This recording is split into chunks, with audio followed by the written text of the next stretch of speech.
nag-improve na rin yung drawing ko. Pero lagi mo na stick figures dito sa taas. Actually, I did this drawing classes. These drawings.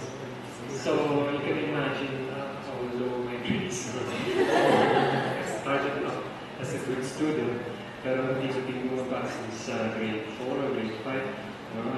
Tapos ito yung favorite ko, the Beatles.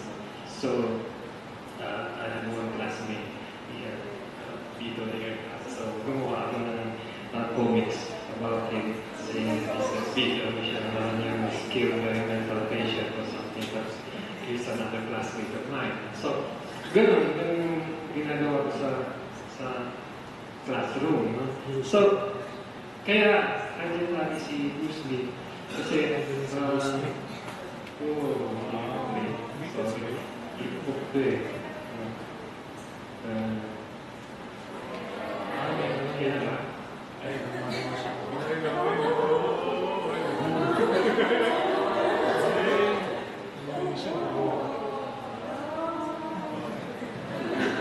Doon naman tayo yung oras ko. Ilang drawings yan. Ito, kinote ko na sa photograph. Tapos here's a portrait of my mother. I did this when I was 16 years old. Siya, siguro mga 11 siguro siya niya. Tapos pasok ko ng UP.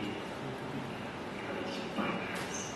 Magpapari sana ako na bago isip ko. So, naging artist ko. Tapos, yan, College of Fine Arts. So, pinadrawing sa amin doon, pinapadrawing sa amin. Yan, color chart, buhay. Tapos yan, mga discus thrower, Venus de Milo,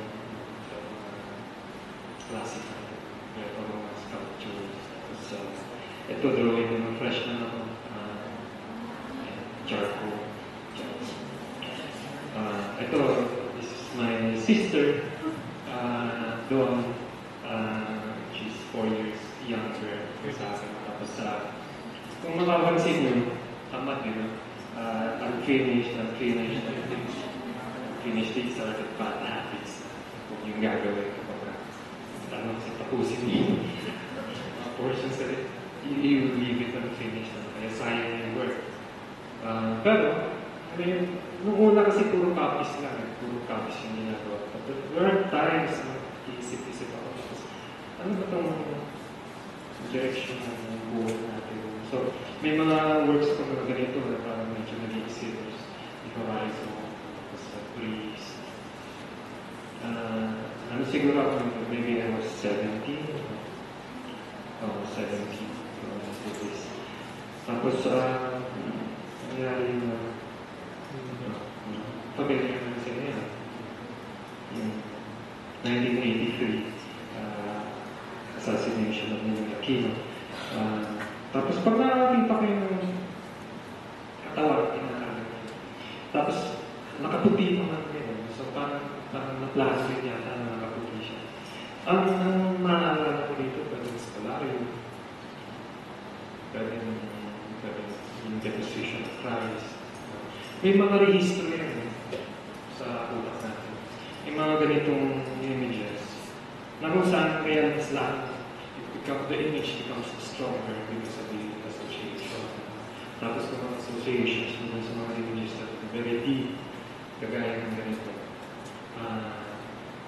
mas mag-respond tayo. So, yan, Caravaggio, ito kay Rafael.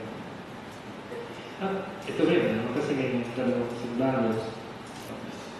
So, para siya naging Christ image. Siguro it's a stretch, pero sa akin may naging geometric siya. So, nung time na yun, medyo magulo. Tapos nakita ko itong work na ito sa isang dormitory. We were about to go to a drinking session na residence hall. And there was this calendar with this image. Tapos at first, nakita ko sa image na actually it's about listing, printed siya. Pero the actual piece is just about listing. Ipak sa puso ni Mang Juan by Antipas de Gatabo. So, ipak siya yung hugis ng Coca-Cola sa puso ni Mang Juan. The first time I saw this thing, mas ng gabi. Mga ilang kaming artist, tinitingnan na ang galing. Hindi namin kilala kasi B-boy Ramos. Later na namin ko parang mga talagang ginamit yung Pramis, one of the cheapest watercolor brands na para sa student.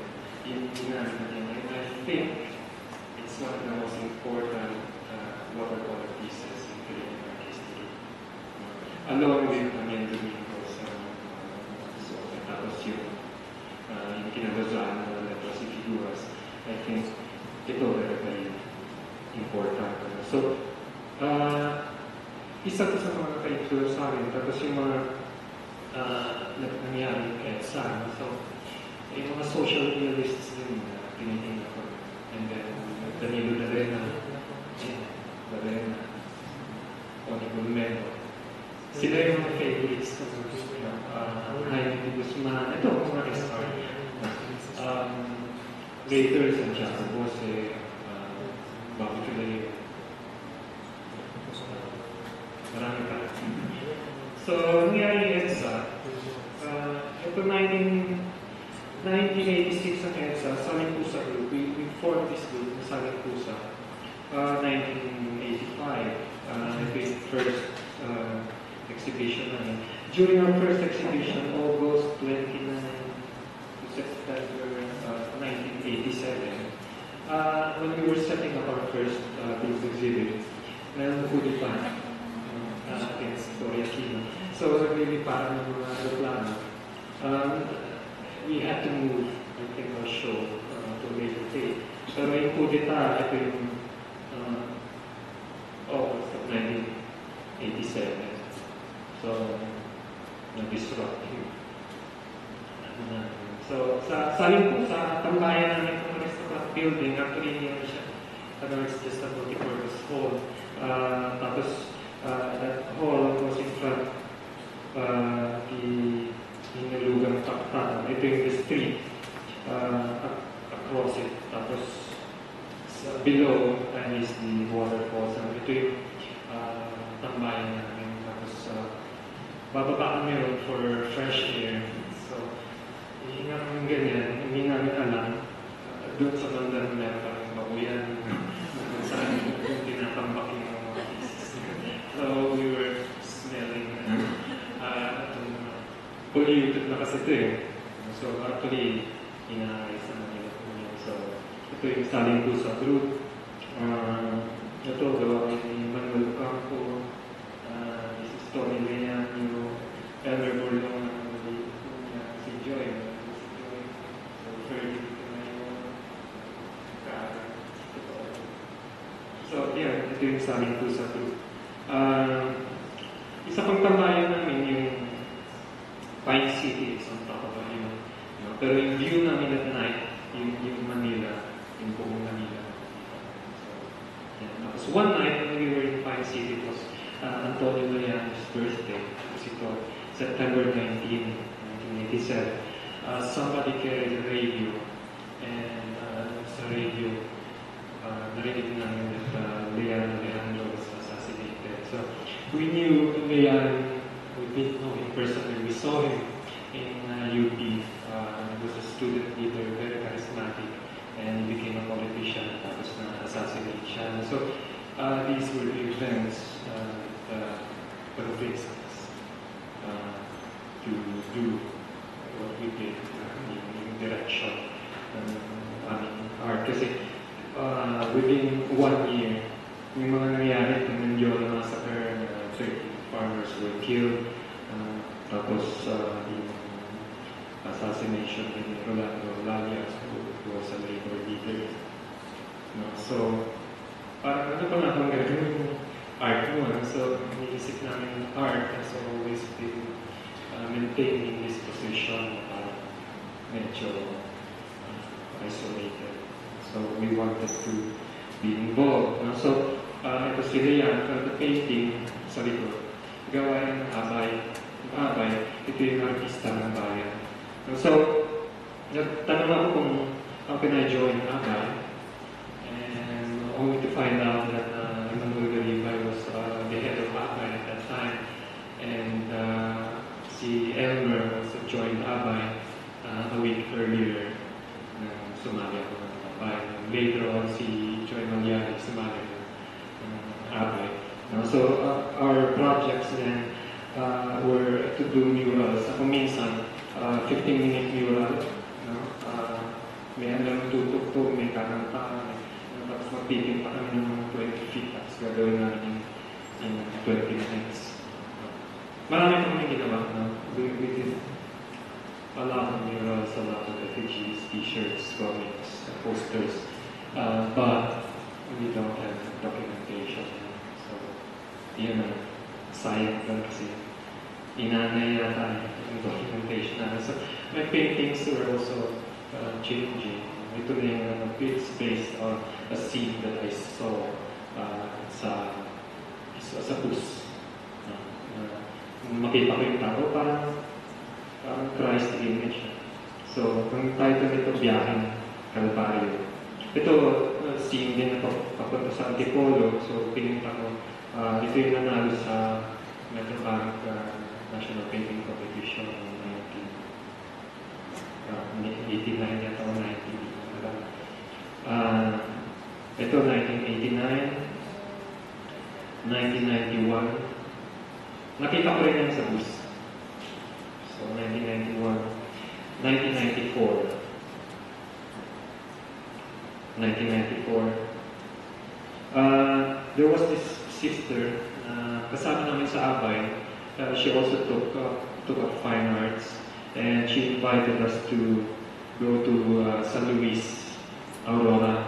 A priest was going to be ordained, and he was going to say his first mass dun sa San Luis. So, they wanted an artwork sa altar.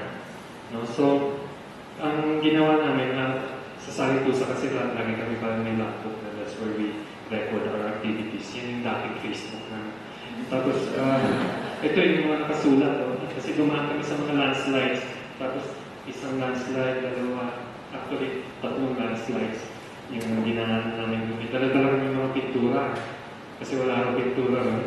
So, bibigat, we risk our lives actually this way. Wala rin, pagdating namin doon na pang hardware. So, yan, tapos gumagawa kami itong parang dyaryo. So, ito yung simbahan, that's Elmer Burlongan and Ferdinand Montemayor. Ito yung drawing ng simbahan. Photo I took of Elmer. So, ito na siya. Ang simbahan. Tapos, we had to go around the community to see what they were doing. Ano yung hanap buhay. Yung mga hanap buhay nila. Tapos, ito yung parang kami naliligo. Ay. Sorry, I don't know the image. Okay.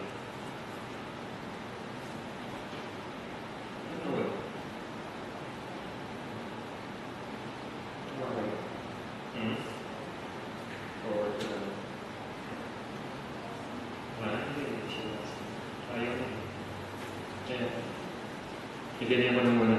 No? So, ayun. So,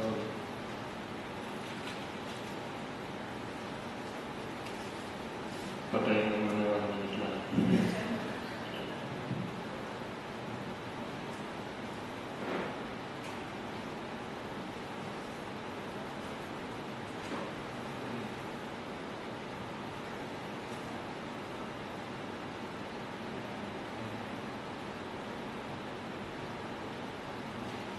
Okay. Ayun. Sana na. Okay.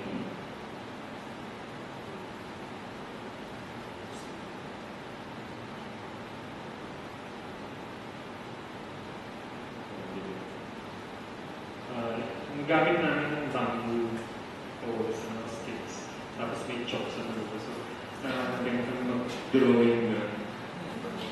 Tapos yung parang doon ng scaffoldings. So, yun yung simbahan. This is the only photo that we have of this painting. And actually right now, it has been erased. It's no longer there. It was erased. So we don't have any documentation of the church. So it's about 16 feet in height. It was 14 and 14.